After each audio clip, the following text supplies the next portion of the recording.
This is the last part of the mining journey.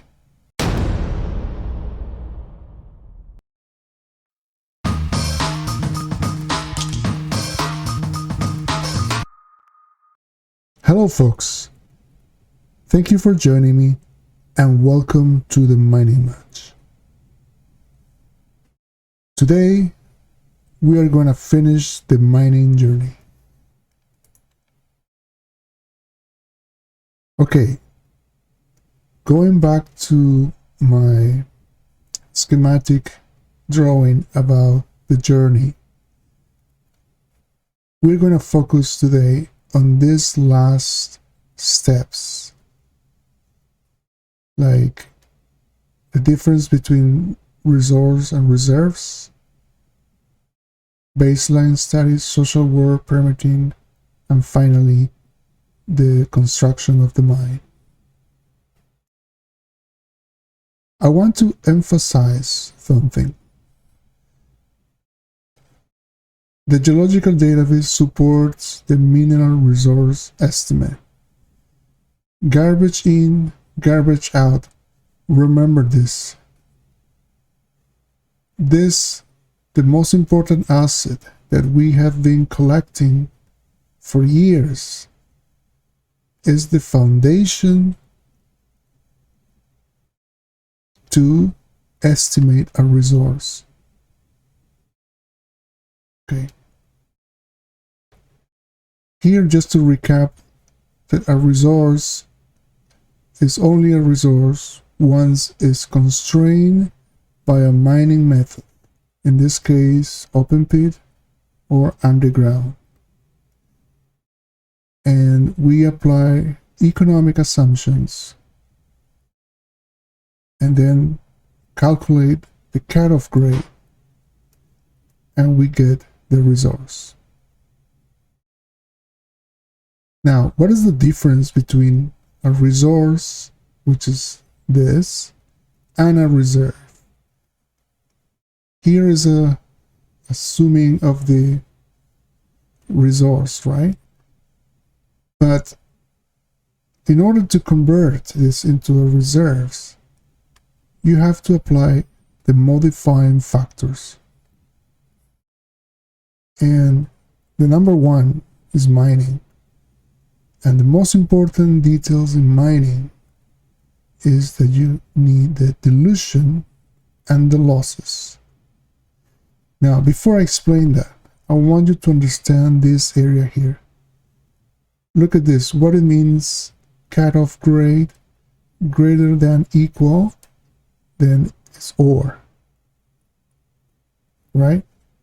Any material that is greater or equal to the cutoff grade is considered ore, and any material that is less than the cutoff grade is called waste. So in the mining world, there is only two rock types, either ore or waste. And we miners, we like ore. We want to have the least possible waste. But waste is inevitable. Now, pay attention to this graphic. What is red is ore. What is gray is waste. And what is red is considered a reserve, after having a good level of study of all these modifying factors. Okay, process, infrastructure, economic, marketing, legal, environmental, social, government. You know, all of this are like the barrier to get to the reserve. So you have to tackle all of them. And then you can say, yes, I have a reserve. It's either, remember, two categories, probable or proven. So remember that's a reserve. So you never say, I have a reserve if you haven't done this. So Okay, so now that we have made that difference, let's see what a baseline study is and social work and all the rest. A baseline study is like an initial measurement of all the levels of the people, water, flora, fauna, air, soil, noise, etc. Is a very detailed scientific documentation of all of these items, right? One of the most important ones is water. Water is precious. Water is a precious resource, not only for mining, but for people in general. So we need to make sure about the water flows in the rivers and streams, the water table, the aquifers, the rainfall. For example, this is how you measure all this. You have the instruments and the specialized people that do this job. And all this is also done in ongoing basis. The social work and how to obtain a social license. Here I took this from the International Council of Mining and Metals. And this is a summary, there's 10 points here. I'm just going to read to you. First, when it comes to social, is the most important because people are important. People needs to have the benefits. We do the mining, but the people must have the benefits and be happy and be in agreement so we can obtain the social license, because we have to apply ethical business practices, integrate sustainable development. This is what it's all about, the people. We have to respect human rights, implement effective risk management, pursue the continual improvement of health and safety, and so on for environmental and performance issues. Contribute to the conservation of biodiversity, facilitate and support knowledge base, pursue the continual improvement of social performance, and finally, have a proactive engagement with the key holders, the key stakeholders.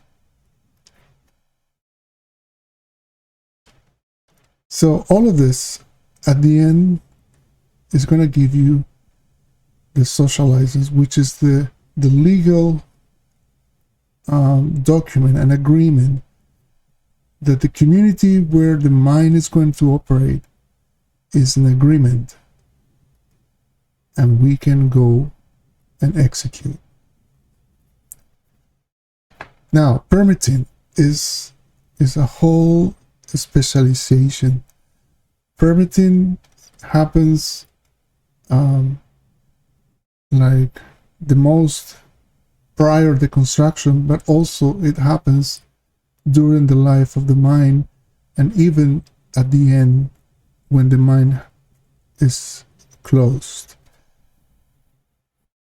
So just to have an idea, permitting is in every single step you need to do in the mine.